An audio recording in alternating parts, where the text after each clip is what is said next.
Olá, meus amigos e amigas, estamos de volta com um novo vídeo, outra entrevista para vocês que gostam das entrevistas que a gente tem trazido aqui, nessa sequência de um projeto que a gente tem. E hoje a gente vai conversar com um convidado também muito especial, como tem sido todos os que têm chegado aqui até esse espaço de diálogo que é o nosso canal. Antes, para não deixar de falar como costume, você que ainda não segue a gente, inscreva-se no canal, ative o sino das notificações, comente, assista aos vídeos, se gostar, comente, compartilhe, curta, que isso é importante para a gente continuar. Prestigie esse trabalho que traz o melhor, pelo menos aquilo que a gente tenta fazer de melhor, o espaço para a filosofia, para a literatura e para o direito. E se você quiser seguir também a gente, o nosso trabalho, os outros projetos nas demais redes sociais, vocês têm o Facebook, Rogério Rocha, depois deve aparecer aqui embaixo, com certeza vocês vão ver aí. No Instagram você tem o perfil @filosroger, e no Twitter, se você gostar de Twitter, a gente está lá também, mas enfim, né? SL Roger, que é o nosso perfil. No Facebook, Rogério Rocha. Se você pesquisar lá, você deve nos encontrar. Enfim. E também para lembrar de outros dois projetos que nós temos, que tem perfil no Instagram, Iniciativa Eidos, digite lá Iniciativa Eidos, EIDOS, você vai encontrar perfil de um outro projeto que a gente desenvolve, enfim, e com outros parceiros, que trabalha também com esse diálogo, essa intertextualidade entre filosofia e literatura. E para terminar, o Duo Underline Litera, que é um outro projeto que nós desenvolvemos, que esse sim já é mais voltado para a literatura, já tem uma pegada mais literária, enquanto o da iniciativa Eidos é filosófico literário, enfim. Então é isso daí.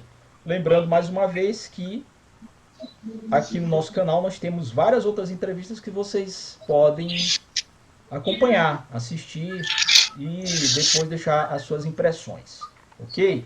Então, sem mais delongas, vamos apresentar aqui o nosso convidado de hoje, da nossa entrevista. E nós temos aqui o Ivan Pessoa. Aí vocês vão perguntar, quem é Ivan Pessoa? Calma, já vou dizer agora. Ivan Pessoa é professor do curso de Ciências Humanas da UFMA, no campus de Pinheiro, atualmente afastado para o doutorado da Universidade de Lisboa. Ele participou de 2009 a 2016 no suplemento literário Gueza Errante, do Jornal Pequeno, aqui de São Luís do Maranhão. Para quem é daqui, todo mundo vai conhecer, com certeza, ou já leu, ou já viu alguma coisa. E que é o Jornal Pequeno, jornal que ele escreve regularmente. Além disso, atualmente, o nosso convidado especial, Ivan Pessoa, que está aqui com a gente, ele desenvolve pesquisas em geopolítica, que é o tema do seu doutoramento, além de leituras interdisciplinares que integram interesses em questões como psiquiatria, psicologia, analítica, da vertente junguiana e fenomenologia. Além de outras coisitas mais que a gente vai ficar sabendo quando ele começar a entregar o ouro aqui pra gente. Então, fiquem Caramba. ligados, eu acho que vocês vão gostar. Quem gosta desse diálogo que nós temos feito entre literatura e filosofia constante, ele continua aqui também com essa nossa entrevista. Então, Ivan, prazer recebê-lo aqui. Boa tarde, Rogério. Muito obrigado, cara, pelo convite. Saiba que é uma honra participar de iniciativas como esta, né, em tempos tão particularmente difusos ao diálogo. E é uma honra participar do teu canal, né, nesta entrevista, pois é uma oportunidade, né, de instigar reflexões, não apenas sobre a filosofia, mas sobre outras questões.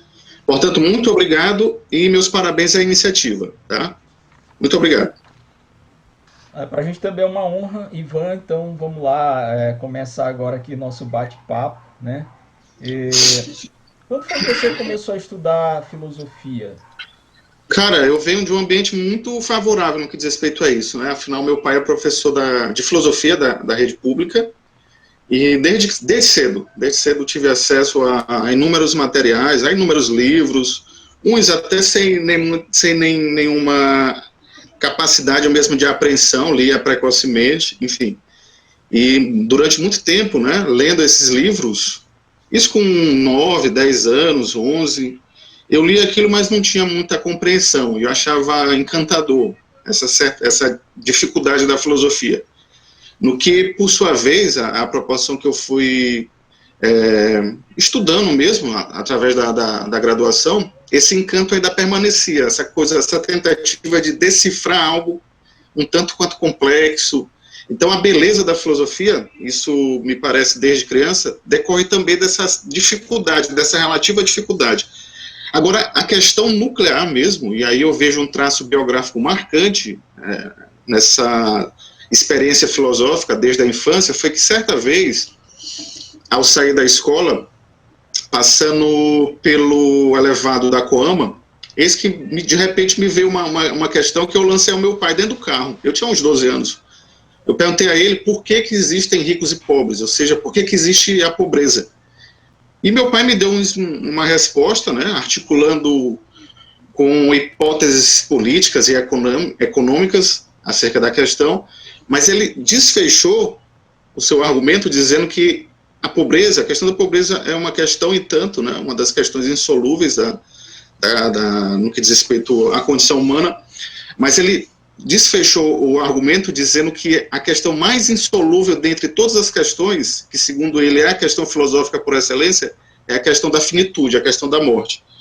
Então, aquele choque imediato da resposta dele acerca da finitude, da questão da morte, veio como uma camada adicional à questão preliminar acerca da pobreza. Então, essa conjunção desses dois temas, despertos em torno dos 12 anos, fizeram com que eu iniciasse a minha trajetória filosófica. No que se segue a isso, eu comecei a ler um livro dele, do meu pai, né, que tinha na nossa biblioteca, do Jorge Politzer, Princípios Elementares de Filosofia. Eu li com 12 anos, 12, 13 anos. E aquilo me levou para o materialismo histórico dialético, muito novo. Então eu comecei, ainda quando criança, né, indo para uma vertente mais marxista. E isso se demorou até meu ingresso, curiosamente, no curso de filosofia. Quando eu ingressei na filosofia, eu descambei para o existencialismo, para as leituras da fenomenologia, do Heidegger, e aí eu abandonei a minha vinculação com o marxismo. Ou seja, eu abandonei o marxismo ao ingressar na filosofia, na UFMA. O que é muito curioso. Geralmente é o contrário, né? Quando você entra é que você se torna, né? Exatamente. Então, ingressando lá, ao invés de radicalizar aquela experiência do marxismo, do materialismo histórico dialético, eu fiz foi sair disso. Desde então, a lógica exatamente. E desde então, desde que abandonei o marxismo, eu já não consegui mais construir um ideário ideológico acerca das coisas. Perfeito. Eu estou tentando deglutir ou digerir tudo aquilo. Então, por enquanto, eu percebo que eu estou num processo de nadificação ideológica, sim. Tentando assimilar aquilo que vivi enquanto marxista infantil, né, dos 12 até meus 18 anos. Então, por enquanto, eu não saberia nem mesmo dizer qual a minha linha ideológica. Até porque eu dimensiono essas questões ideológicas muito dentro de uma perspectiva, de um prisma não euclidiano, ou seja, sim. Na minha compreensão, essas noções de esquerda e direita são noções euclidianas clássicas, né? De uma geometria das coisas muito, de certa feita, muito limitada. Determinista, então, reducionista até, né? Sem dúvida, sem dúvida. Extremamente reducionista. E eu, particularmente, né?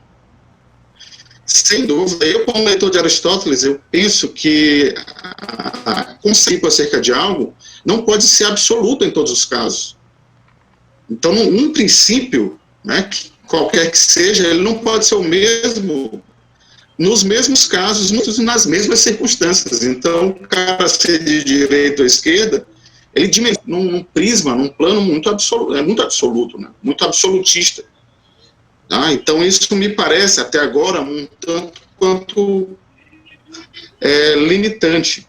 Entretanto, isso não quer dizer que eu não veja algumas posições no campo da ideologia. Por exemplo, eu tenho uma afiliação quase que imaginária e particular com a filósofa Simone Weil. Eu não sei qual o campo ideológico dela, mas onde quer que ela esteja, eu estou lá. Entendi. É assim que eu dimensiono. Eu não sei se é de esquerda, se é de direita, mas o que quer que a Simone Weil seja, eu quero estar ao lado dela. Mas o que há de marcante em tudo isso... digamos, uma afinidade exato. Eu tenho uma afinidade com a concepção, o modo como ela... Simone Weil.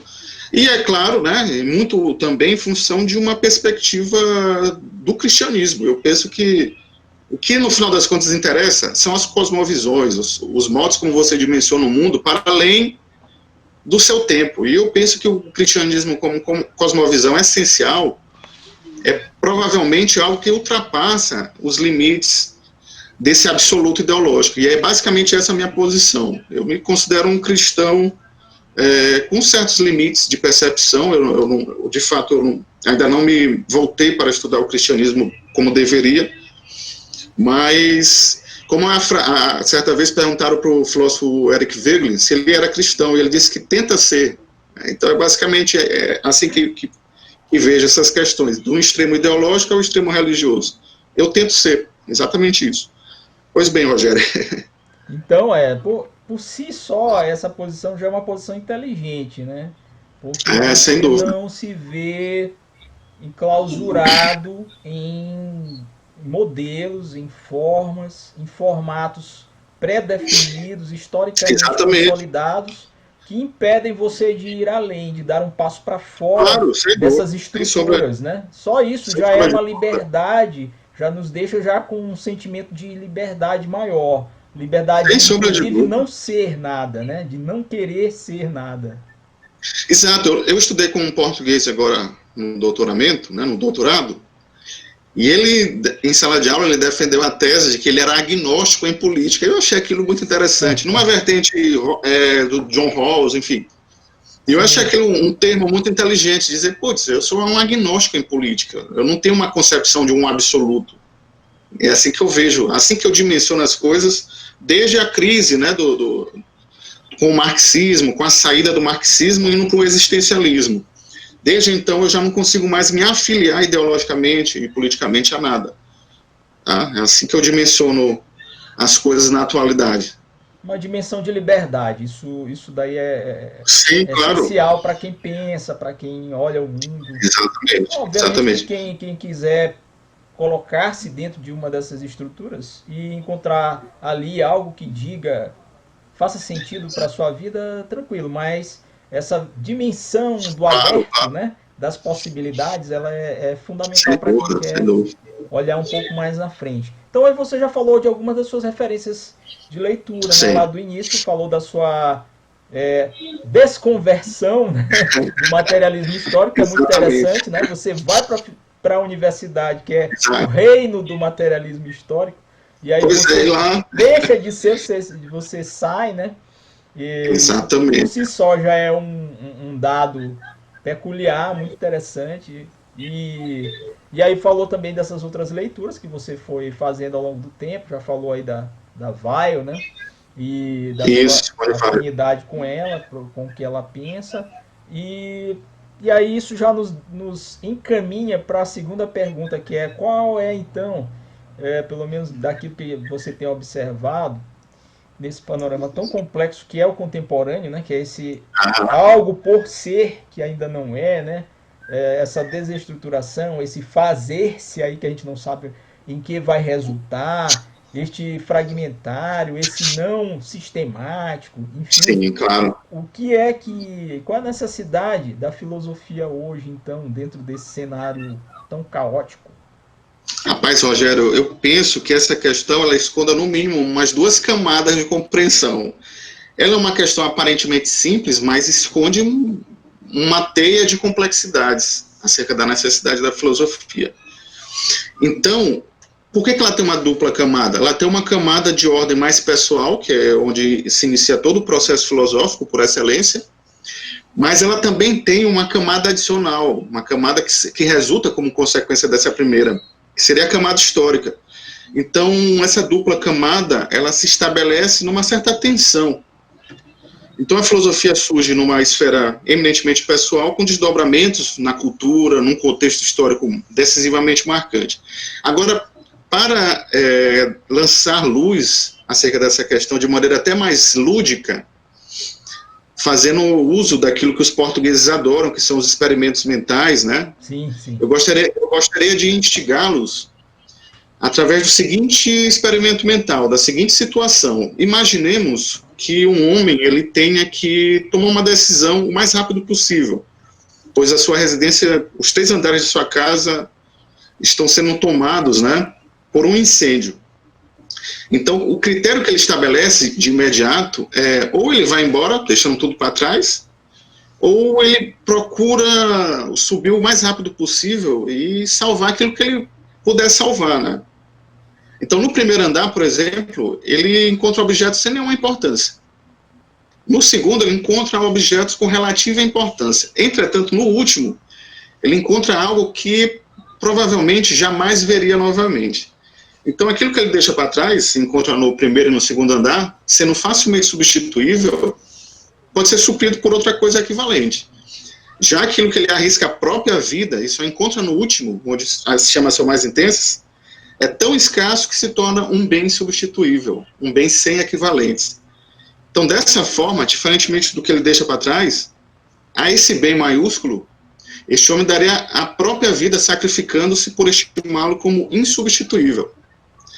Logo, aquilo que pode ser facilmente substituído, não tendo nenhuma importância, senão de modo acidental, ele não atribui a ideia de algo insubstituível, inestimável. Entretanto, aquilo que ele encontra lá no último andar ganha um status de inestimável, ou seja, de necessário, e aí é que vem a grande questão. O necessário, portanto, é aquilo que em todas as circunstâncias possíveis ele cobiçará como algo valioso, único e sem equivalentes. Dessa forma, toda qualquer reflexão sobre o necessário nos leva a perceber a seguinte coisa: o necessário é aquilo que, sendo exatamente o que é, único em seu gênero, se extraído, comprometeria toda uma cadeia de coisas. Não tendo assim um equivalente à altura, ou seja, aquilo que não se pode arrancar sem comprometer algo, no que acaba por se converter qualitativamente em um bem, a que se atribua um valor inestimável, um grau máximo de importância. Sendo assim, o necessário é aquilo que, sendo insuprimível, é a condição mínima ou elementar para a sustentação de qualquer coisa. É como se fosse o oxigênio para os seres multicelulares, o alimento para os seres vivos. Portanto, essa ideia do necessário, né, a pergunta acerca da necessidade da filosofia, ela só se torna inteligível ou compreensível no instante que desperta em cada um de nós uma pergunta adicional, qual seja a de saber se eu me lançaria no incêndio para salvar este bem, o conhecimento filosófico. Sim. Será que eu me sacrificaria por este bem, como inestimável e insubstituível? Ou seja, a pergunta pela necessidade da filosofia nos dias de hoje é de tentar despertar em cada um de nós uma questão, no mínimo, adicional. É a de saber em que medida este campo do conhecimento é digno de ser salvo de um incêndio imaginário, por exemplo. Entendi. O que você voltaria lá para buscar... Exatamente. Será que eu... Colocando a tua própria vida em risco. Exatamente. Ou seja, é como o homem que entra nesse edifício em chamas, né? Ele vê algumas coisas sem valor, porque são coisas que ele pode adquirir posteriormente como um bem equivalente, mas no último grau dessa busca, dessa procura, ele se dá conta de que aquilo não tem um equivalente à altura, e portanto é insubstituível. E sendo insubstituível, é insuprimível. Então a pergunta pela necessidade de algo quer dizer em que medida aquilo é insuprimível, ou sem o qual eu não viveria. Logo, eu lembro do romance do Ray Bradbury, adaptado ao cinema pelo François Truffaut, Fahrenheit 451, em que numa sociedade futura ou distópica, os livros eram incinerados, e uns poucos corajosos e entusiastas se sacrificavam por suas obras diletas e favoritas. Por meio deste exemplo do Fahrenheit, se conclui que a pergunta sobre a necessidade da filosofia, escondendo aquela dupla camada que me referia, pode ser até embaraçosa, mas ela traz consigo uma seguinte questão, em âmbito pessoal. Eu me sacrificaria, como os personagens do Fahrenheit 451, para salvar as ideias e os livros que usualmente eu propago?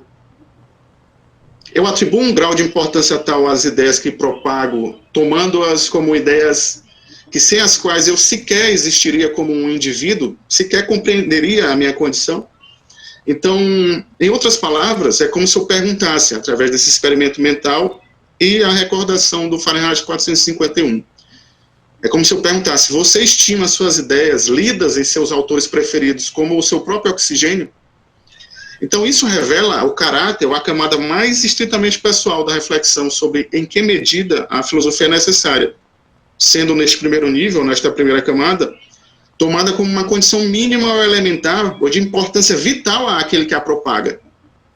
Então, responder a isso implica em tentar buscar um grau hierárquico de importância acerca de algo que, sem o qual o indivíduo não conseguiria ver, compreender, pensar e conceber as coisas tal como usualmente o faz. Algo que se torna, portanto, em um bem elementar, insuprimível, necessário, indubitável, que se torna qualificável como inestimável.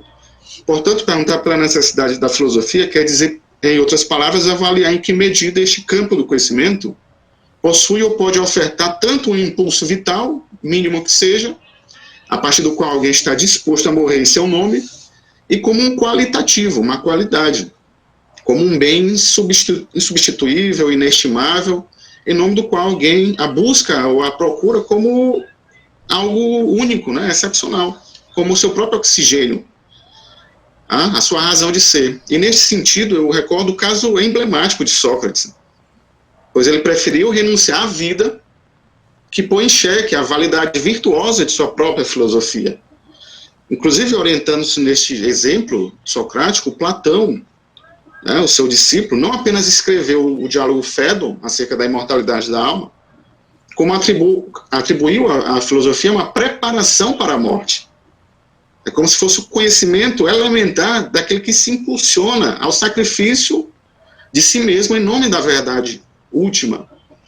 E no que, posteriormente, né, essa tese platônica, ela se converte, se consagra em um ensaio do Montaigne com a frase emblemática: filosofar é aprender a morrer. Sim, sim. Ele vai ratificar, né? Vai ratificar, exatamente. Platônico, né?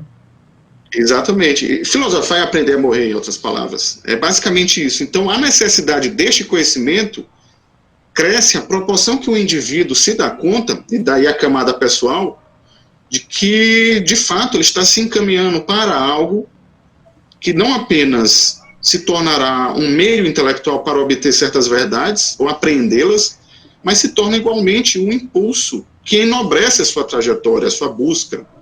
Então, no primeiro sentido desta camada pessoal, a filosofia, ela traz consigo os qualitativos, virtudes, que acabam por enobrecer aquele que a procura, aquele que a busca. Então, qual é o traço mais característico dessa busca? É que o sujeito, ele está partindo em nome de algo incondicionado, algo que não se submete a nada.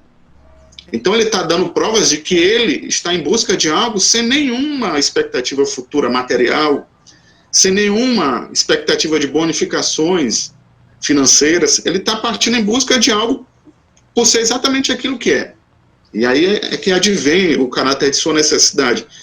É que a filosofia, como um conhecimento puro, como um conhecimento que nos revela a máxima pureza da busca intelectual, a filosofia, ela traz consigo suas próprias compensações. Então, esse traço característico, no instante que ele se aloca, ou ele é inserido num contexto cultural, ele acaba por dar um certo traço de grandeza àqueles que a propagam. É como se os homens de um período histórico que se dedicassem ao sacrifício filosófico, eles apresentassem, digamos, a entrega, a renúncia a algo muito maior. É como se fosse um índice para se perceber em que medida os indivíduos estão dispostos a viverem a sua filosofia propriamente dita, a viverem as suas verdades. Então, ainda existe esse aditivo, né, na experiência filosófica, de que ela se torna algo como uma tentativa de ver de que forma aquele homem, aquele indivíduo, aquele período da história traz consigo esse elemento da sinceridade, em que medida aquilo é puro, é espontâneo e, consequentemente, sincero, porque é feito sem nenhuma outra grande expectativa. Sim, sim. E a partir do desenvolvimento que você fez, dessa tentativa de resposta, né, do que é, por quê, qual é a Não, qual a necessidade, necessidade? eu iria aqui para um caminho de dedução que é dizer que hoje em dia, dadas as condições que você colocou aí a partir da tua visão dessa necessidade como algo essencial, nós poderíamos dizer que para muita gente não há necessidade nenhuma, né? Ou seja, tem Exato. gente que não vai buscar esse terceiro patamar, o Não, que é exato. necessário que está lá na sua casa pegando fogo. Quando muito, vai buscar o que está aqui no primeiro degrau, no primeiro nível, né? E Isso, não sem vai sombra de lá dúvida, cara. morrer nem dar a sua vida por aquilo que ele acha que é essencial, que sem o qual ele não passaria e não viveria. E aí Poderíamos fazer voltamos essa sem ilação sombra de aí? dúvida. Claro, e aí retornamos ao clássico, né, Platão, e a ideia da caverna. Muitos se apregam e se apregoam, né, muitos se apegam à bem da verdade com as aparências. E essas aparências, elas acabam disseminando uma falsa impressão de realidade, ou seja, uma verossimilhança. Então, muitos atribuem aos ganhos materiais a falsa impressão de que aquilo, de fato, é como se fosse um medidor de sucesso, um medidor dos êxitos humanos. Então, nesse sentido, jamais sairiam do primeiro patamar para buscar o bem substituível no último patamar. Nunca. Certamente não.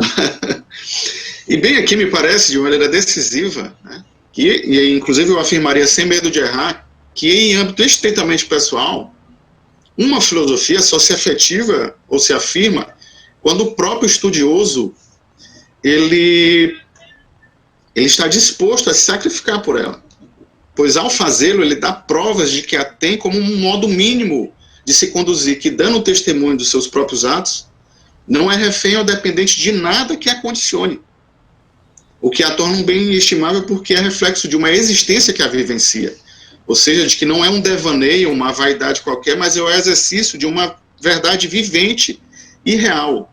Isso quer dizer que quanto mais o indivíduo se dá conta da experiência filosófica, do seu propósito, de sua finalidade, sem esperar eventuais compensações materiais, ele dá provas de que existe algo na atividade humana, na condição humana, que é puro, é espontâneo, que é liberto, porque não se condiciona a nada, e, portanto, é incondicionado. Então, como eu dizia há pouco, e reafirmo, o índice filosófico, ele acaba por nos dar compreensão daquilo que os homens estimam em um tempo. Então, quanto mais os homens estimam a filosofia, e é notório que isso se consagrou na antiguidade, mais estes homens, tá, eles apresentam algo que é espontâneo. É como se fosse um índice, de fato, de sinceridade histórica e eminentemente individual. Tá? Pois bem, e agora que você levantou aí a questão, vamos andar um pouco mais, dar um passo mais Sim. para cá. E já que você falou em filosofia, como é que você tem visto hoje esses filósofos midiáticos, né? Nós temos visto que de um tempo para cá, vamos colocar aí uns, no mínimo 5, né, 6, 7 anos, acho que tem até bem menos do que isso, nós começamos a ver o retorno, vou usar o termo retorno, né? Muito embora ela Sim. nunca talvez tenha estado, da filosofia nessa vertente mais. Eu vou usar também um outro termo que muita gente não gosta, porque às vezes não compreende a faceta que eu estou colocando aqui, mas é o pop, né? Com um formato mais pop, chegando até as mídias, inclusive essas que nós estamos utilizando, né? O YouTube e tal, e outros cantos. Então, como é que você vê essa chegada de pensadores, de filósofos, de professores que utilizam esses meios atuais para vender suas ideias, para vender livros, para falar sobre os acontecimentos, para serem quase que pitonisas, alguns são consultados, né? Chega lá, vai acontecer tal coisa, chama lá o professor fulano de tal para falar aqui sobre isso. É, Então, como é que você, o que você pensa a respeito disso? Tem algum, Bom, você faz alguma crítica, tem alguma ressalva? Acha eu que isso é costumo, bom porque populariza, chega, leva a filosofia mais perto do público leigo, enfim. eu particularmente penso que a filosofia, isso desde seus primórdios, ela se compõe por uma dupla comunidade, ela se apresenta para uma dupla comunidade, uma comunidade mais esotérica, no sentido de que o filósofo ele Os é cercado iniciados, diríamos assim, pelos, né? exatamente pelos iniciados, pelos discípulos, e muitos dos ensinamentos advêm da oralidade, são ensinamentos que advêm da presença real do filósofo. Sim. Tá? Então isso já descamba para a quase apreensão da sabedoria, ou seja, já é o último grau, né, da busca filosófica por excelência. E, em contrapartida, existe a disseminação no âmbito exotérico, que alcança o grande público. Só que o que alcança o grande público, alcança como de maneira até meio superficial. Porque o que vem ao grande público, através dessa comunidade exotérica, que amplifica o pensamento daquele filósofo, ela vem com as notas que ele, lançando para o círculo mais fechado, se torna público. Então, essa filosofia que vem para um grande público, ela acaba vindo mais num sentido que não aponta para a especificidade, a dureza, a profundidade do que é ensinado para um círculo mais fechado. Claro. Então no que diz respeito ao que nós temos visto, né, na atualidade, sobre o modo como a filosofia tem se disseminado de maneira até meio popularesco, eu acredito que é algo que tem um lado positivo, porque acaba por despertar e eventualmente criar novos leitores, né? Talvez até, eu diria que esse é o lado mais, é o que a gente mais... Sem dúvida, vê, sem né? dúvida. Ela serve como um fomento a futuros... fomenta novos leitores e tudo. Mas só que em contrapartida, aquilo que advém de maneira muito superficial. Porque o conhecimento filosófico verdadeiro, ele está mais próximo ao círculo que compõe os entusiastas daquele pensador, através da experiência real, das suas aulas. Né? Os amantes do saber. Esses amantes do saber. Exato, esses amantes do saber que estando mais próximo do filósofo, o escutam em sua integridade, né? em todos os aspectos possíveis. Ou seja, a sua presença enquanto educador também pesa muito. Então, nesse sentido, a aquisição dos livros de filósofos popularescos, ela pode, obviamente, criar um nicho de novos leitores, despertá-los, mas, em contrapartida, ela acaba distanciando daquilo que, de fato, é a experiência mesma da filosofia, que é o diálogo, né? O contato com um núcleo de iguais entusiastas, um núcleo que os habilite a dialética, né? O confronto de ideias, a apreensão da verdade através do diálogo. Então, em um determinado sentido, aquilo, se não for bem encaminhado, pode resultar numa deformidade intelectual, que no mais das vezes é o que nós costumamos ver, né? Deformidades intelectuais de indivíduos que acreditam que com 18 anos vão ter uma dimensão total do que é a filosofia. Impossível. Impossível. E no mais das vezes, essa deformidade, não apenas intelectual, mas moral, acaba cultivando indivíduos extremamente envaidecidos, arrogantes, correto, que acreditam que, tendo a apreensão material daquele filósofo, através de um livro, já o compreendeu, já entendeu a vida, a totalidade das coisas. Não é assim, cara. Não funciona dessa forma. Com a filosofia não é assim. A filosofia, ela é... Eu costumo pensar que ela é retrospectiva. Sim. Você vai estudando e aquilo só vai assentando à proporção que você amadurece, que você se dá conta de si mesmo, quando você se descobre, quando você sabe quem você é, quais os seus propósitos com aquilo. Isso quer dizer que, como ela possui um traço muito desinteressado em sua formação, né, digamos, do seu caráter preliminar, ela só é apreendida efetivamente quando o estudioso também possui esse traço. O cara não tem que ser tão ambicioso, ele tem que ser modesto como é a própria experiência filosófica. Tá? Então ele tem que ter uma calma, né? Paciência, porque isso tudo acontece dentro de um caminhar, de um processo, né? É um longo processo de maturação, é como o vinho lá que vai para aquele barril de carvalho e fica lá X anos até ele dar o melhor sabor do vinho, né? Que ele poderia. Sem sombra de dúvida. Então, na filosofia é assim também, quanto mais tempo para você pensar, para você reler, para você fazer, como você bem disse aí, essa retrospectiva do que você leu, repensar o que você leu, até talvez abrir mão de certos preconceitos, de ideias que você tinha formulado e que não condizem, né, com a essência mesmo da coisa. Porque como ela enobrece a busca intelectual, daquele que se sacrificando por ela não se submete a nada que a impeça, de modo que em âmbito pessoal, quando verdadeira, essa atividade filosófica ela desperta uma espécie de senso de compromisso com algo em que o estudioso ele tem que se confrontar, né? Me parece que ela acaba por ampliar um senso virtuoso de quem assume corajosamente, né, o compromisso com a verdade mais desinteressada. Então, ter uma noção acerca disso demanda muita experiência de vida, sabe? E como demanda experiência de vida, demanda muitas frustrações, muita porrada mesmo. Sim. Né? Demanda uma certa maturidade, ou seja, o infantil, o pueril, ele não se dá bem com a filosofia, porque ela necessita, ela exige que o filosofante seja adulto, né?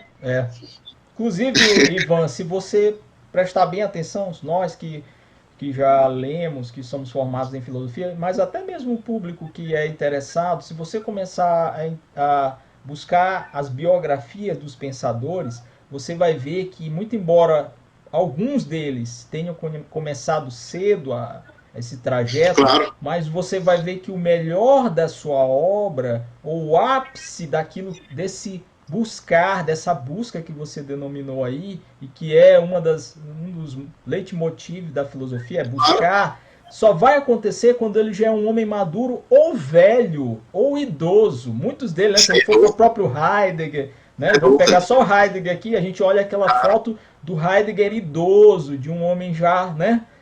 Lógico que tem todo um construto que vem dos anos de caminhada. Aí se você for pegar tantos outros, o próprio Sócrates já era um idoso, né? Platão depois, e outros tantos ao longo um Ortega y Gasset. Então quando você vê o filósofo dando aquilo que ele tem de melhor dentro dessa busca aí, né? Dentro desse processo que é o fazer e o pensar a filosofia, você vai encontrá-lo já no seu melhor, justamente na maturidade, né? Já quando exatamente. Quando não na velhice. Né? O próprio Aristóteles, você percebe isso, né? Acerca da metafísica, que é uma obra já desse pensador mais tardio. Sim, E aquilo acaba por construir e alicerçar o conhecimento filosófico no seu último nível. Porque, dada a maturidade do Aristóteles naquele contexto, ele já tinha experiência suficiente para nos dizer com muito mais propriedade, coisa que não se configura nos primeiros livros, acerca do que é a substância, acerca das categorias, no sentido mais pleno do termo. Aristóteles estudou a vida quase mais de 20 anos na Academia de Platão e ingressou lá muito novo. Muito jovem. Jovem, acho que não tinha 20 anos. Não, acho que tinha menos. Tá?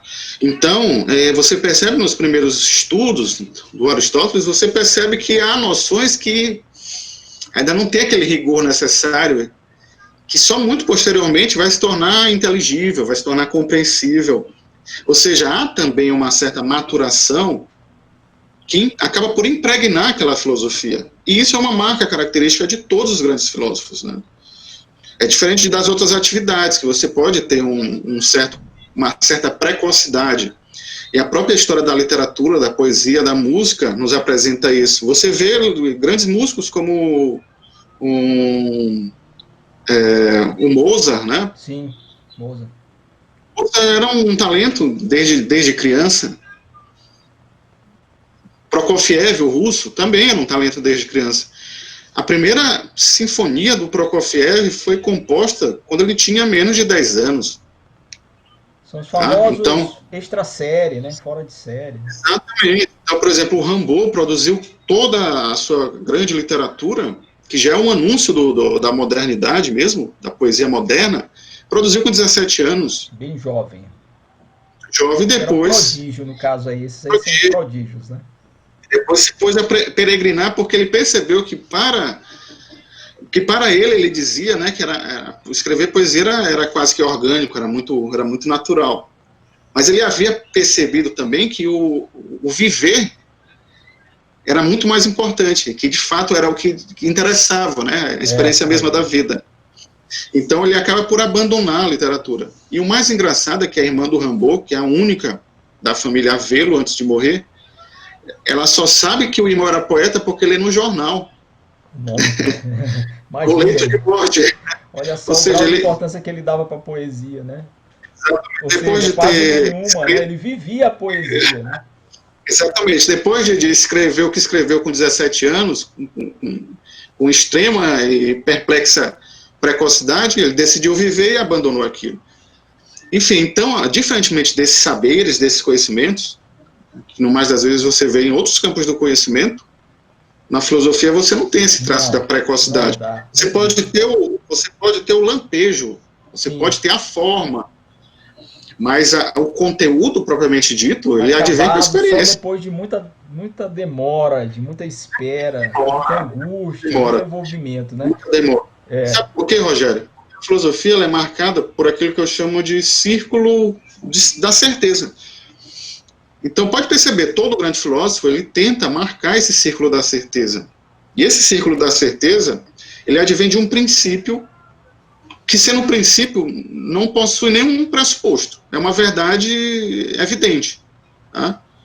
Então, essa verdade, com o seu grau último de evidência, ela vai se ampliando de tal modo a criar uma espécie de fronteira com aquilo que não é muito conhecido, com o desconhecido, com o duvidoso. E no centro existe este princípio, né? este princípio radiador.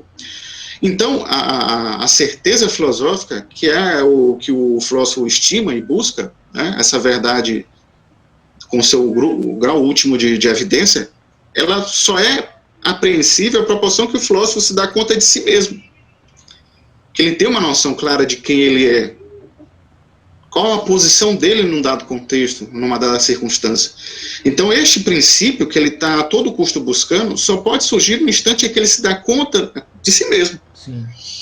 E é isso que vai aclarando e lançando luz sobre o duvidoso, sobre o hesitante, sobre o incerto. Então, esse traço característico, é claro que pressupõe maturidade, porque o sujeito não sabe quem é com 18 e 20 anos. Não. Não tem Tem uns que não sabem quem são nem com 30, 40, que dirá com 18 anos. E às vezes o cara toma um acidente como uma substância mesmo. Então ele imagina que ele é o trabalho dele, que ele é, sei lá, o dinheiro que ganha, as mulheres que ele pega, as mulheres que ele se relaciona. Então ele toma, né, essas noções acidentais como o princípio norteador de sua existência, o princípio agregador de sua existência. Então, enquanto ele não tem essa noção substancial de si mesmo, de quem é e qual lugar assume numa circunstância e perspectiva, ele não tem condições de compreender e rastrear o mesmo nível de sinceridade nos filósofos consagrados. Logo, você tem que ter uma dimensão autobiográfica para se posicionar nesse grande itinerário do pensamento que é a filosofia. Enquanto você não tiver isso, você é incapaz de se sacrificar por ela, se colocar no incêndio e salvá-la, porque ela não está anexa, né? Ela não está, de fato, integrada na sua personalidade. Ela é apenas, às vezes o cara imagina assim, eu vou ingressar na filosofia, né? Eu vou me dedicar à filosofia para, sei lá, parecer inteligente, pegar as meninas, sabe? Cortejá-las, dar aquele traço de intelectual, ou quando não, ele imagina que ao fazer isso ele pode se tornar um professor da rede pública e, sei lá, ganhar um dinheiro. Então, enquanto o sujeito não se dá conta do que é efetivamente isso, ele vai penar pra caramba. É um peso muito grande, é um peso de mais de 2 milênios aí ocidentais de jornada. E aí, o risco desse sujeito que já tem uma certa predisposição para essas questões, né, do intelecto, o grande risco é ele passar numa esquina qualquer e ver um livro de um best-seller desse do momento e começar a estudar aquilo e imaginar, putz, eu consegui agora aprender toda a filosofia neste livro. Então ele confunde ele confunde exatamente, um próprio auto-engano. Ele confunde a filosofia com o material, com o objeto material, o livro. E ele imagina, não, me apossei daquilo. Um produto da filosofia, um subproduto da filosofia. Subproduto da filosofia, que no mais das vezes é, inclusive, acidental, porque nem sempre a filosofia se constitui e se constrói num livro. Não. Na verdade, existe um só livro ele não é capaz de fazer. Também, além disso, existe o fato de que, como ela tem esse caráter mais esotérico, no sentido de que ela também é um tanto quanto fechada, né, num círculo de entusiastas, no mais das vezes existem filósofos que sequer publicam livros. Ainda tem esse traço. Então, no mais das vezes, você sabe porque um discípulo anotou as aulas naquela reunião, né, naquele simpósio, e então logo o filósofo falou.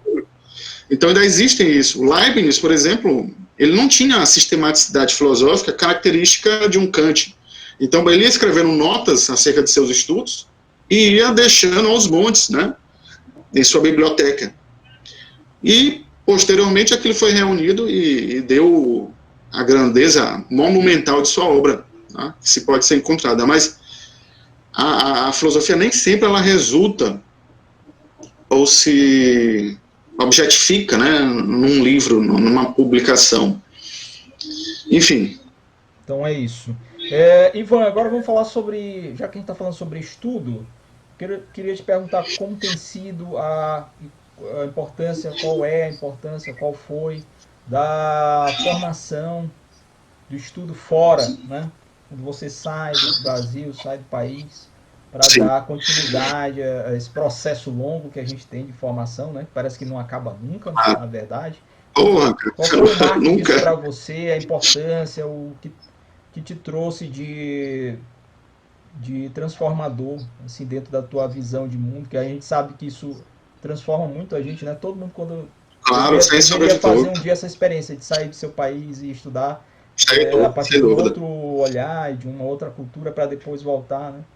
Fala um pouco para Sem dúvida. Resume. Bom, eu vou responder essa questão, mas antes, porque me passou assim despercebido, acerca dessa questão da popularização do conhecimento, que não se restringe apenas à filosofia. E eu quero falar de algo que me ocorreu aqui, que eu não falei.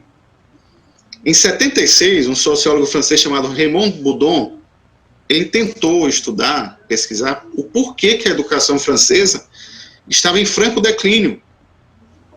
E aí ele se pôs a perceber um fenômeno muito curioso, que fala também, e que nos lança os meios para se compreender o fenômeno dos best-sellers, né, da popularização do conhecimento. O Raymond Boudon percebeu que, como o processo de massificação dos meios de comunicação acabavam por disseminar os saberes para um círculo não tão restrito de leitores e entusiastas, ele percebeu que você poderia adquirir certos conhecimentos de uma banca de revista. Aí você poderia adquirir um conhecimento que até as últimas décadas se restringia a um círculo de pesquisadores. Então ele percebe que há esse elemento da perda do status que os acadêmicos gozavam, a proporção que os meios de comunicação se disseminam, e em seguida ele percebeu um outro elemento, que como esses intelectuais acadêmicos passaram a perder espaço, eles migraram para os centros difusores, dos meios de comunicação, notadamente televisão, editoras de revistas. Então, a proporção que eles migraram, eles passaram a incorporar um traço decisivo, que ele chama de vendetismo. Eles tornaram uma espécie de vedetismo, na verdade, é o termo que ele usa, espécie de vedetes do conhecimento. E a proporção que eles migraram, assumindo esse compromisso de, por exemplo, trabalhar com jornalismo, né, televisivo, trabalhar em televisões, houve uma espécie de pasteurização do conhecimento. Então, numa expectativa de dar conta daquilo que surgia, houve um declínio da educação francesa, em todos os sentidos, sentido primário, educação universitária, em todos os níveis, né? Então, os intelectuais perderam aquele status, migraram para os meios de comunicação, e tentando alcançar um público maior, eles acabaram quase que se vendendo para o sistema editorial, comprometendo, assim, aquele conhecimento. Tá? Então, eu penso que, de fato, o fenômeno do best-seller, que também pode ser algo que alcance essa filosofia mais popularesca, esse fenômeno, ele diz respeito a algo que é como se o sujeito estivesse vendendo a própria alma, né? Sim. Para alcançar um público muito maior do que o seu público tradicional, que caracteristicamente é um público menor. Então há esse certo prejuízo, né? Porque você tenta alcançar estratos muito maiores e acaba tendo que vender as suas características mais marcantes, por vezes. Por vezes o filósofo em questão, ele tenta dar a impressão de falso didatismo, até comprometendo aquilo que ele está tentando a todo custo expressar. Então, é basicamente isso que eu percebo, que de fato essa popularização ela traz consigo determinados prejuízos em âmbito intelectual.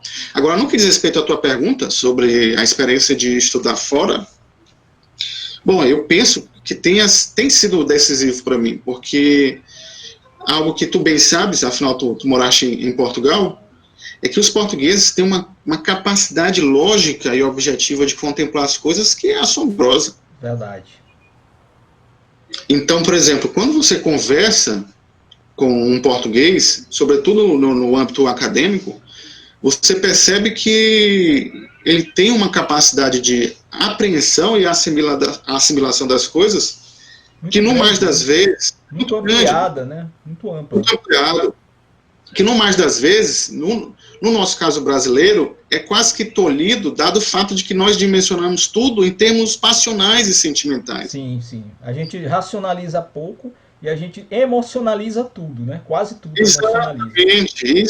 Isso é algo muito característico nosso, que confrontado com esse ethos, né, o português, quando percebido e descoberto, é algo decisivo. É tão verdadeiro que digo que, por exemplo, em Lisboa, foi a primeira vez que eu vi como se poderia filosofar com Kant, por exemplo. Eu vi a professora Adriana Serrão falando de Kant como se estivesse, sabe, falando de novela, cara. Sim. Olha, como é que se pode fazer um negócio desse? É um modo de pensar muito particular, muito, muito amplo. Você pegar um filósofo de uma densidade como Kant e torná-lo compreensível, eu só vi os portugueses fazendo isso. E não só a professora Adriana, outros professores também. Então, essa experiência, ela desencadeia um duplo efeito. Se o sujeito não estiver preparado para lidar com aquilo, ele vai esmorecer. Ele desiste, né? Por isso que tem gente que volta, não vai dar. Ele pode se deprimir, porque isso pode despertar nele um sentimento de impotência, Sim. com consequências como inveja, esse tipo de coisa. Então, o cara tem que trabalhar na cabeça dele, que ele está ali para aprender, pô. É um objetivo fundamental, é aprender. Exatamente. E a proporção que ele se dá conta disso, aí vem um efeito consequente, né? Que através da percepção de que ele não sabe nada, né? De que ele não sabe o suficiente, aí ele tem a humildade para estudar e tentar, ao modo português, dimensionar as coisas com muito mais propriedade, com uma visão muito mais lógica e objetiva. Mais prática também, né? Há uma praticidade muito exatamente. grande. Nós temos um traço lúdico, por excelência, enquanto brasileiros. A gente idealiza, a gente coloca uma coisa assim em dimensões muito abstratas, muito ideais, muito, como é que eu diria, pouco concretas, né? E às vezes esse trazer para perto da realidade, né? Esse, como você falou, trazer para o cotidiano, que torna tudo muito mais claro. É aí que você descobre as coisas, né? Não é distanciando, como se fosse só a teoria da teoria da teoria. Essa é outra questão muito interessante, cara. Porque o mal da universidade brasileira, notadamente os cursos de filosofia, me parece que é esse excesso de abstracionismo. Demais, né? Se você pega a etimologia da palavra abstração, ela quer dizer extração, é extrair algo do seu lugar originário. Isso. Então, o risco do abstracionismo é a substantivação do abstrato. É como se você apartasse o abstrato do mundo real. Isso acaba criando aquilo que eu chamo de bolhas especulativas. São películas de falsas impressões sem um núcleo substancial, consistente. Então, às vezes, você estuda um filósofo na universidade brasileira como um Kant, sei lá, um Descartes, enfim, esses filósofos consagrados, você passa a ter a impressão de que, ao ler um parágrafo desse filósofo, você detém não apenas o conhecimento acerca dele, mas da própria existência, pô. O que é algo muito, muito maluco. Então, o abstracionismo, se ele não for cotejado com a realidade mesma, com a experiência do mundo real, acaba criando esse tipo de monstruosidades, né? Que incidem sobre o caráter do indivíduo. E essa questão aí é fundamental. Então, realmente, esse olhar prático, né? Esse que o europeu tem, especificamente o português, como você bem falou, ele é muito importante para quem tem contato com ele, para trazer essa característica para dentro do nosso pensamento, né? Que eu acho que é uma das coisas que a gente aprende, é isso daí. É mudar esse eixo de visão, mudar essa forma de trabalhar as coisas. Sair um pouco desse abstracionismo, desse distanciamento do real, a partir de uma hiperteorização, né? Muita teoria, e acaba construindo, como você falou, tornando a filosofia num grande monstro, né? Um monstro que você não tem como bater, você não tem como ultrapassar, você não tem como pegar. Sem sombra de dúvida. Não tem. Sem sombra de dúvida. Ele não é apreciável. Na verdade, é o contrário, né? Começa dessa relação com o pequeno, com o cotidiano. Bem da verdade, toda a filosofia verdadeira, ela é mínima. É mínima, não é máxima, né? Ela não é máxima, ela é mínima. Por que ela é mínima? Mínimo, em latim, significa aquilo, a menor partícula de algo, que se extraído compromete aquilo. Então, o mínimo é o elementar, por excelência. Toda a filosofia, ela surge no elementar. Tá? Então, é na apreensão do elementar que você vai ter nos lampejos intuitivos, decisivos, para ascender para níveis mais, mais altos e tudo mais. Ivan, parece, dá a perceber, dá a parecer que nós fazemos a inversão. A gente quer começar já do mundo, do último patamar possível, quando na verdade a gente tem que subir o primeiro degrau, tem que pisar no primeiro degrau para depois ir, né? Claro, sem sombra de dúvida. Isso então mostra que a gente tem que inverter essa lógica aí de apreensão. Sem sombra de dúvida. Por exemplo, o mal do acadêmico brasileiro, do filósofo, né, do filosofante, esse de verniz acadêmico universitário, ele tenta, por exemplo, ingressar na filosofia do Heidegger sobre a questão do ser, preterindo toda a tradição, pô. Sim. Enquanto você não entende o que é o ser, no sentido clássico, você não vai entender aquilo. Impossível. Sabe? Então tem uma necessidade de se anunciar como contemporâneo.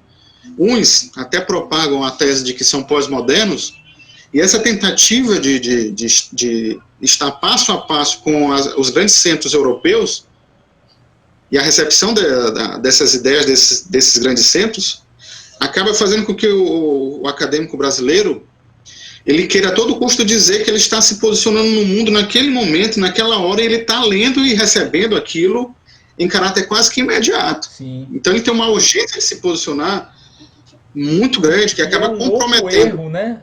Outro erro, Ivan, que às vezes as pessoas são forçadas a cair nele, e eu vejo isso muito aqui no Brasil, quando se fala de filosofia, que é você querer falar sobre algo que está em processo, querer dar a última palavra né? Que eu acho que é um erro que você se submete a esse erro por vezes, né? Algumas pessoas se submetem Sem a dúvida. esse equívoco, vou dizer um equívoco, uma posição equivocada, apressada, de querer ler a realidade enquanto ela está por se construir, ou seja, ainda não acabou, é um processo que você não domina, é um fenômeno, então ele está aparecendo, né? Ele está brotando aí, e aí o meio de comunicação, a TV, quer que o cara vá lá e diga assim, ó, lê aí, por que, que as pessoas estão usando máscara, diga aí, o que vai acontecer daqui a um ano, quando a gente não sabe nem o que vai acontecer agora, né? Lógico que a gente pode lançar luz sobre alguma coisa, mas é um equívoco, né? Que as pessoas têm uma Muito frequente, sedução ao equívoco na filosofia muito brasileira, né? frequente.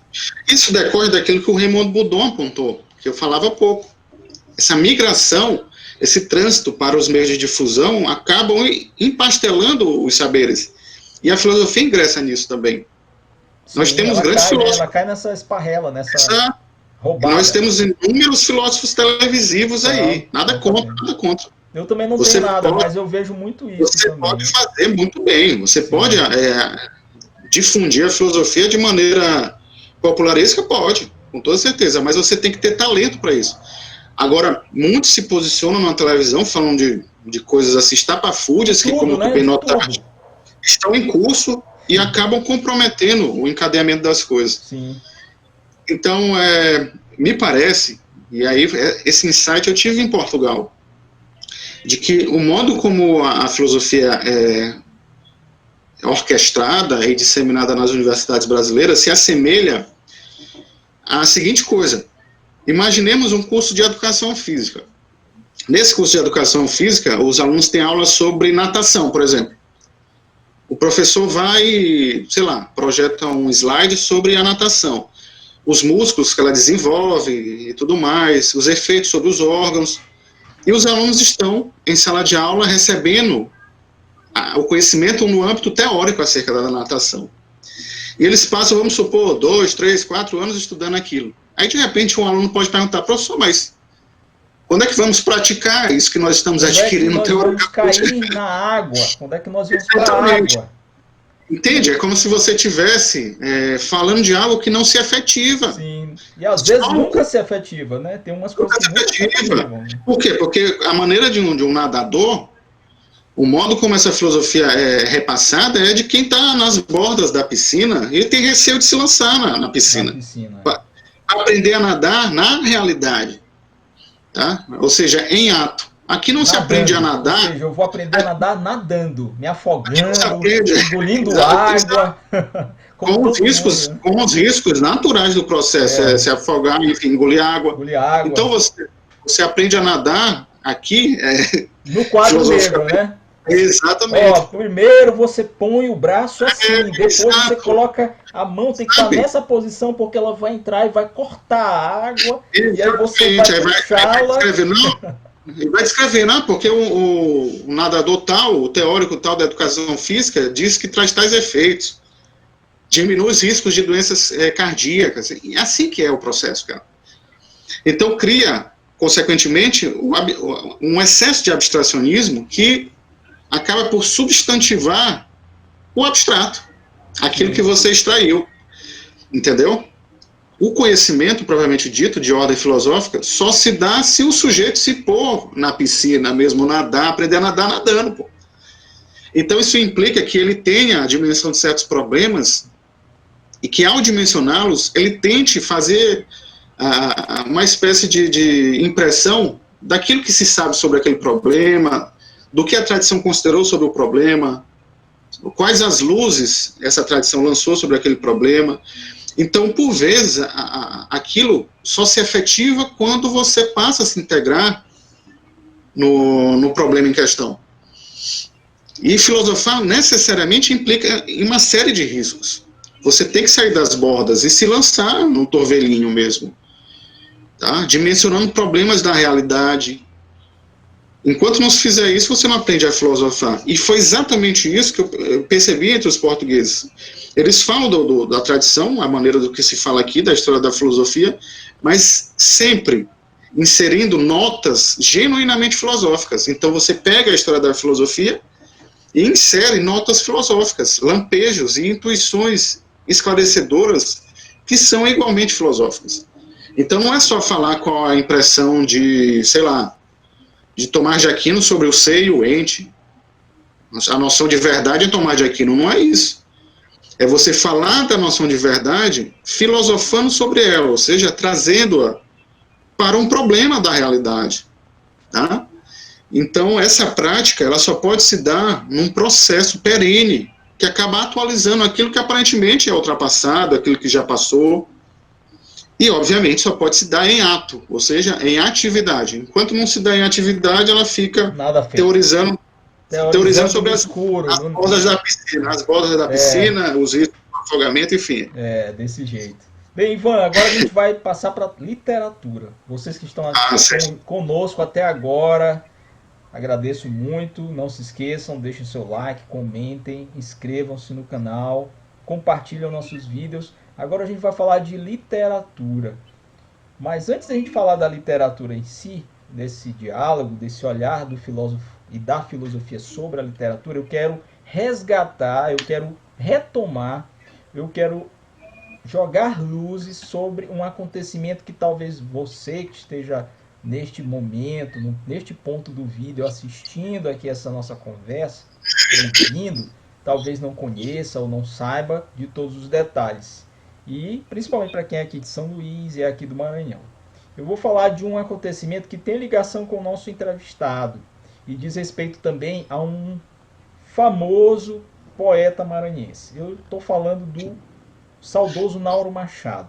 O Ivan Pessoa tem uma ligação na história com um fato, um acontecimento que marca a vida do Nauro Machado e a gente vai falar sobre ele agora. Eu vou pedir para o Ivan falar sobre esse acontecimento que é digno de nota e eu quero destacar aqui, trazer como talvez uma novidade, uma revelação para quem não conhece e para quem já conhece vai poder ouvir também da voz de quem viveu a história junto com o poeta Nauro Machado.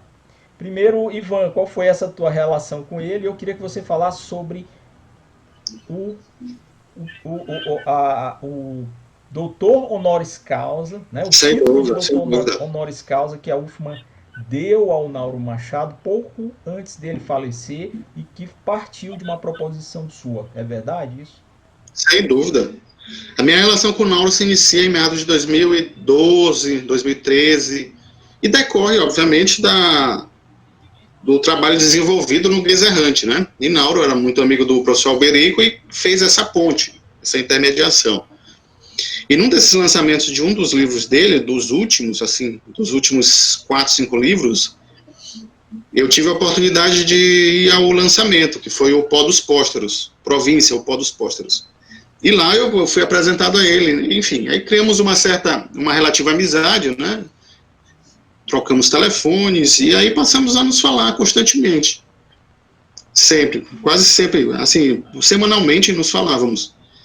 E era sempre uma experiência maravilhosa, porque a memória dele era prodigiosa, ele lembrava de episódios, não apenas em ordem biográfica, né? Mas de livros, filmes, que ele havia apreciado há décadas atrás, e me dava dicas, e, enfim, falava de coisas que eu fui aprendendo. Muitas coisas assim que eu jamais teria acesso, eu e minha esposa, inclusive, ela que é cinéfila, muita coisa ela aprendeu com o contato do Nauro, né, através do Nauro. E eu percebi certa vez, viajando para um dos interiores do Maranhão, a trabalho, eu vi um outdoor referente a um poeta local, uma homenagem que a cidade fazia a ele, e aquilo me veio como um lampejo, assim, um despertar. E eu dei conta, disse, rapaz, acho que Nauro merece um certo... Exato, um reconhecimento na esfera mais formal, né, da universidade, enfim. Em seguida, isso era em meados de sexta-feira, quando eu retornei a São Luís, na segunda, eu entrei em contato com o professor Natalino, reitor à época, aliás, ainda é hoje, né? Em 2015 isso. E ele foi muito solícito,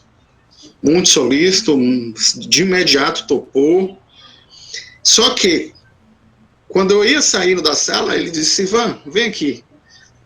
Tu podes inserir aí nessa tua justificativa para apresentarmos ao CONCEP, né, que é o Conselho Superior da Universidade, tu podes apresentar mais 2 justificativas, a do Jackson Lago e a do Dom Delgado, que atualmente dá nome ao campus.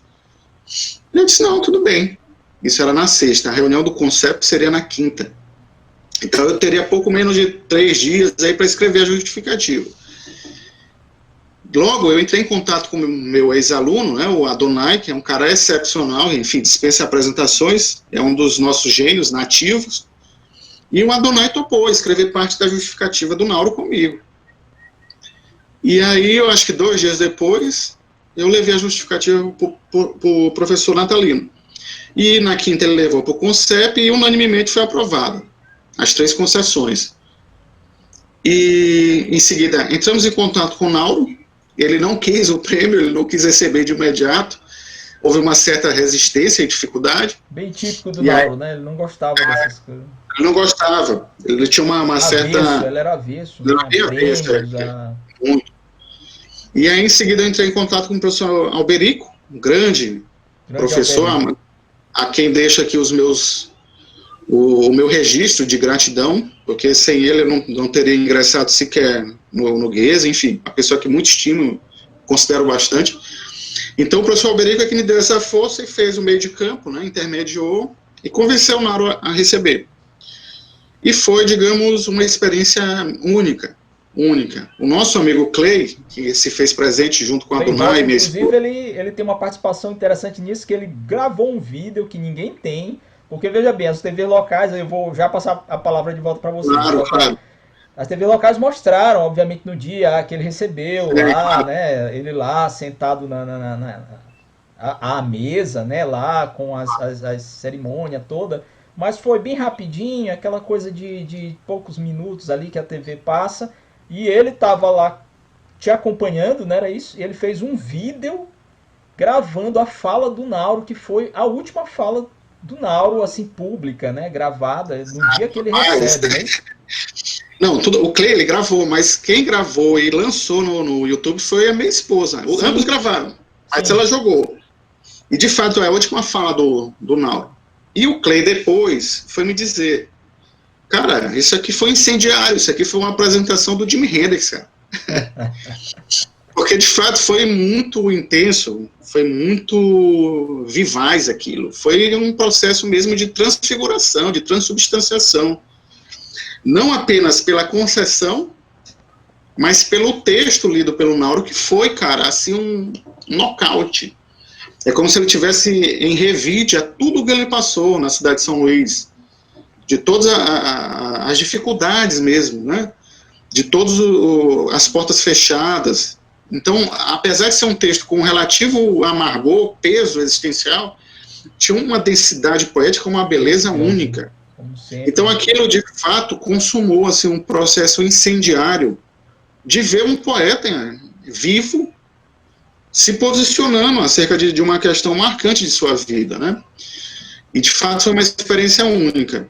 E aí é que vem a curiosidade. Aquilo foi tão decisivo, único, uma daquelas experiências excepcionais da vida. Avassaladora, eu diria. Avassaladoras, exatamente. Que em menos de 6 meses ele iria falecer. Acho que em torno de uns 3 a 4 meses. Mas só que engraçado, vejam só como são as coisas. Um pouco antes dele falecer, eu levei um livro do Yogananda para ele, a autobiografia de um yogi, que na hora era meio agnóstico, enfim. Eu levei esse livro do Yogananda, livro que o George Harrison costumava deixar em casa para entregar para as suas visitas, um livro tão importante. E, em seguida, nesse mesmo pacote que levei a ele, eu levei o livro do Adonai, de poesia. Então, antes de morrer, ele leu o Yogananda e Adonai. Adonai, ou seja, exatamente, ambas leituras extremamente reveladoras, né, decisivas, importantes.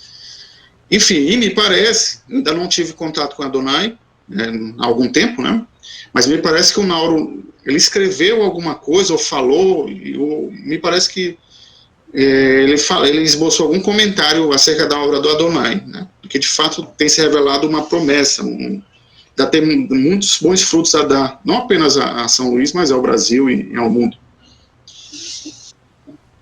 Então isso daí não podia deixar de fora. Sem dúvida, Isso é uma grande revelação dessa entrevista de hoje. Com certeza em nenhum lugar vocês vão ouvir falar sobre essa história e muita gente com certeza que vai assistir e que está assistindo agora, nesse momento, não sabia dessa história, então a gente está aqui de frente com o fato e com o pai da coisa. Sem dúvida. E isso daí para mim é fundamental. A gente tem que reconhecer todos esses grandes feitos, que às vezes são coisas pequenas, que constroem os grandes feitos. Então, e é aquilo que nós falávamos, a filosofia, como modo de ser, né, ela desperta em você gestos de acirrada nobreza, virtudes, efetivamente. A filosofia, essencialmente, é nobre, né? A verdadeira filosofia é nobre. Por quê? Porque ela é desinteressada, ela é gratuita. Isso, perfeito.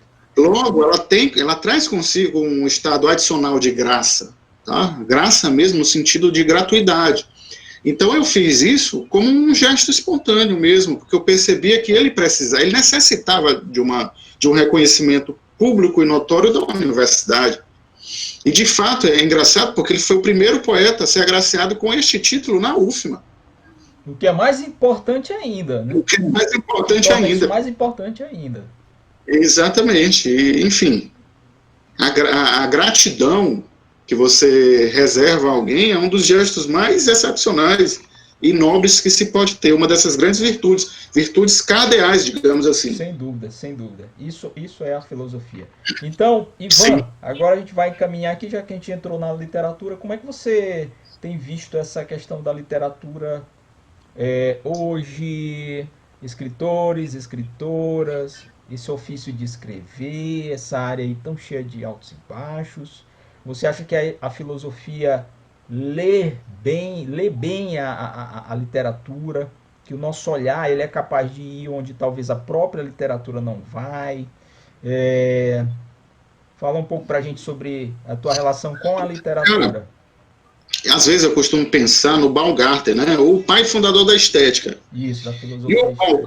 Isso, e o Baumgarten ele tem uma ideia muito legal, muito, muito interessante. Ele fala que a estética, a arte, de um modo geral, ela lida com objetos ausentes.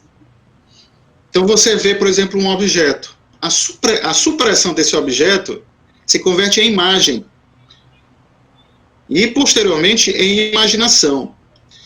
Então, o modo como esses objetos ausentes são organizados ou ordenados pela arte é algo muito interessante. E a literatura lida com esses objetos ausentes, intermediados pela imaginação, né, por essas imagens, ela lida de maneira muito mais efetiva.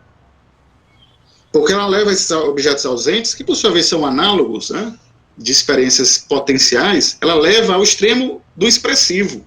É como se fosse o grau último da expressividade humana, daquilo que a linguagem pode comunicar. O que ela permite, né? O que ela nos permite, né?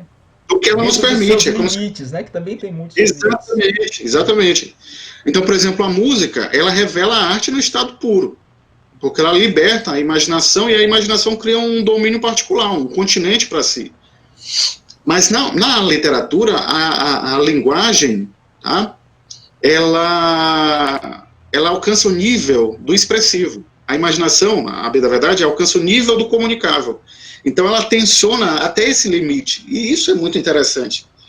Porque você cria a capacidade de apreensão das coisas através do potencial desses análogos, desses objetos ausentes.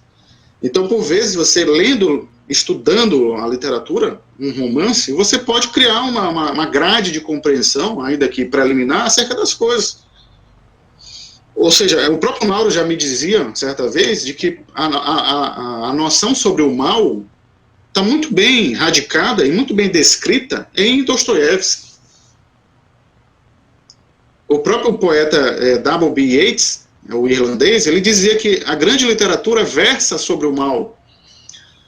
Então, muito dessa compreensão sobre fenômenos da ordem cotidiana, índices de violência urbana, são muito melhores compreendidos, são bem compreendidos, ou se tornam bem mais compreensíveis, quanto mais substrato literário você tem para compreendê-las, né, para lê-las. Então, eu penso que seja uma amplificação desses objetos ausentes no último grau da imaginação e do expressivo, da expressividade. É assim que eu vejo a literatura. Isso quer dizer que ela é uma espécie de preparação à própria filosofia. E engraçado que no Brasil, um dos poucos filósofos que se reporta com respeito e reverência à literatura é o Olavo de Carvalho. Ele é um dos poucos que recomenda para os seus alunos que leiam mais literatura do que propriamente obras filosóficas, né? Exatamente. Ele diz que é a criação do imaginário, né? É como se fosse é como se você desse forma ao imaginário de tal modo, criasse vocabulário, substância suficiente para a apreensão mesmo da filosofia. Então, ele mesmo diz que é como se o estudante de filosofia que ingressasse na filosofia estrito sensu sem ter um suporte literário, é como se ele não tivesse condições de digerir aquilo. E na ausência da capacidade de digestão, houvesse uma espécie de corrosão. É como se fosse um processo corrosivo. Por quê? Porque em não havendo o substrato filosófico, aliás, em não havendo o substrato literário, a filosofia ela se torna extremamente abstrata. Ela perde o seu link, né, a sua vinculação com a realidade, talvez, né? Com a realidade e com aquilo, com a imaginação e com aquilo que a linguagem é capaz de instrumentalizar, com aquilo que a linguagem é capaz de ordenar, de dar ordem. Então, quanto mais a literatura um estudioso da filosofia de qualquer área se voltar, mais ele vai ter essa grade, essa compreensão muito mais ampla sobre esses objetos ausentes, né? Que, por sua vez, são dimensionados em âmbito mesmo de imagens ou análogos. É como se você tivesse a maior capacidade de apreensão de análogos. E esses análogos são situações que são potencialmente vivenciáveis, ou seja, eu, enquanto indivíduo, posso vivenciá-las ou experienciá-las. Então, de fato, a literatura é um conhecimento suplementar que sem o qual a filosofia fica manca, né? Capenga, né? Fica capenga, fica esquadra, né? Porque um filósofo que não tem leitura é quase um não filósofo, né? É uma impossibilidade, é uma inviabilidade do próprio filosofar, né? E esse chão literário, né? Que é um chão que a gente pisa, né? Sem desmerecer, pelo contrário, é só aqui uma figura, né? Esse chão que o filósofo pisa, ou esse alicerce que também está ali na leitura das grandes obras que a humanidade produziu e produzirá, ele é o alimento, é o estofo para esse pensar maior, mais expansivo, mais potente, né?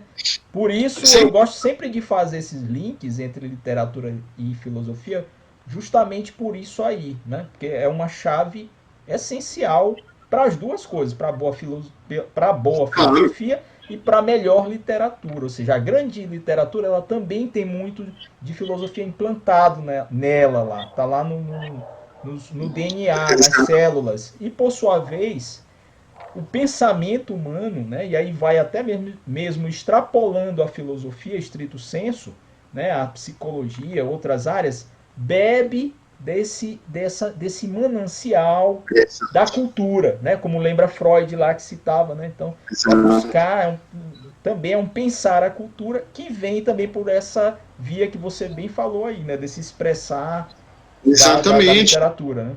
E outra coisa também, endossando tudo que disseste, Rogério, é que a literatura me parece um registro expressivo da própria consciência que se busca. A consciência se buscando, ela está se elaborando.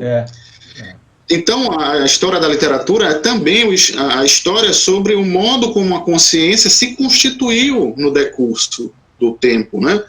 Então, você percebe que como essa consciência vai se constituindo. Ela tem um traço muito característico nos primórdios, de uma vertente mais mitológica, que percebe as coisas a partir do olhar do sacrifício, ou seja, os deuses se sacrificam. Em seguida, essa literatura, através dessa consciência que se constitui, ela já vai para a tentativa de ler os grandes feitos humanos, através dos atos expressivos dos grandes heróis, que fundam grandes cidades, e aí nós estamos no campo da épica, né, da epopeia. E a proporção que isso vai se demorando, né, no tempo, mais especificamente na transição da antiguidade para a Idade Média, você vai percebendo que essa consciência vai se dando conta de si mesma, né? E ao fazer isso, ela começa voltando-se para si, tenta a todo custo marcar aquilo que de fato lhe ocorrera, e aí surge o gênero autobiográfico, surge com Santo Agostinho, né, através das Confissões. E essa consciência vai se demorando. Então, a história da literatura é também a odisseia da consciência. É o modo como ela se constitui e se reconhece. Então, estudar isso, não como um fenômeno meramente linguístico, não, sabe? É nada disso. Um passatempo, não é um passatempo. Não. É quando você estuda de fato a literatura com a profundidade merecida, você vai se dando conta desse traço característico de uma consciência que se constitui, de uma consciência que se procura nesse objeto ausente, que é a própria imagem, o próprio análogo. Então tem um peso de um indivíduo, um autor, que se insere num tempo específico e se posiciona nele. Então é um traço muito curioso. E o mais engraçado é que na modernidade, que de fato é o divisor de águas, né, você percebe que em Shakespeare, em Hamlet, o Shakespeare ele traz consigo a seguinte frase: a consciência tornou a todos nós covardes.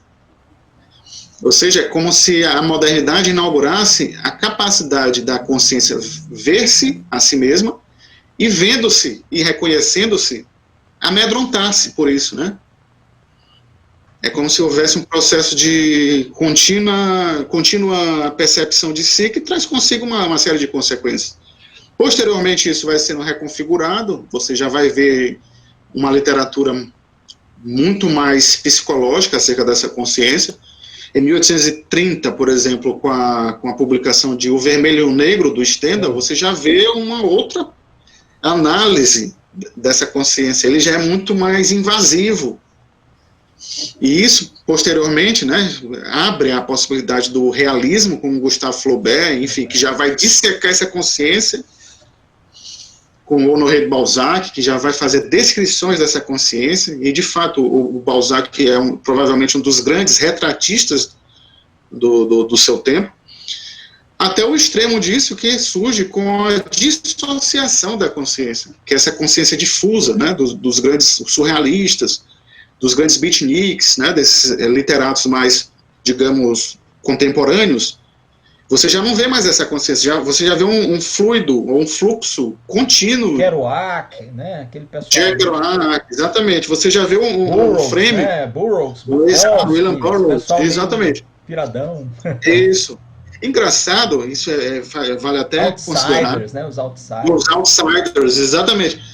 Você já não vê mais a consciência voltando-se para si mesma, como um Shakespeare diria, que nos torna covardes. Não, ele já não tem mais esse parâmetro, porque ela já se dissociou. E isso é legal também, Rogério, porque me recorda a seguinte coisa, me faz recordar a seguinte coisa. Muitos de nós, né, contemporâneos, não conseguem aprender a arte contemporânea, por exemplo, o Jackson Pollock, que é aquele borrão de tinta dispersa, enfim, a op art, a pop art, o fenômeno como Andy Warhol, o expressionismo abstrato, enfim, essas vertentes da arte contemporânea, muitos não entendem. Por quê? Porque não entendem que esses artistas, eles refletem exatamente isso, a dissociação da consciência. É, perfeito. Eles são fruto desse momento. São frutos, exatamente. É por isso que o cara vai para uma exposição dessas e diz, porra, cara, não estou entendendo nada. Isso aqui não tem nada a ver. Qual é o conceito disso aqui? O que ela está querendo dizer? O que isso tem a ver, esse borrão de tinta aqui, cara, de espécie que não integra, não tem uma unidade aqui naquilo. Então, esses artistas são um reflexo da dissociação da consciência. Dissociação que diz respeito à vida urbana desde as grandes duas guerras. Então você percebe isso, que na música, por exemplo, você vai ter o atonalismo, o serialismo, o dodecafonismo, já a quebra do parâmetro ou do cânone da tonalidade, né, que se constituiu na música desde de Bach, mais ou menos, enfim. Então você vê esses fenômenos que reportam a dissociação da consciência.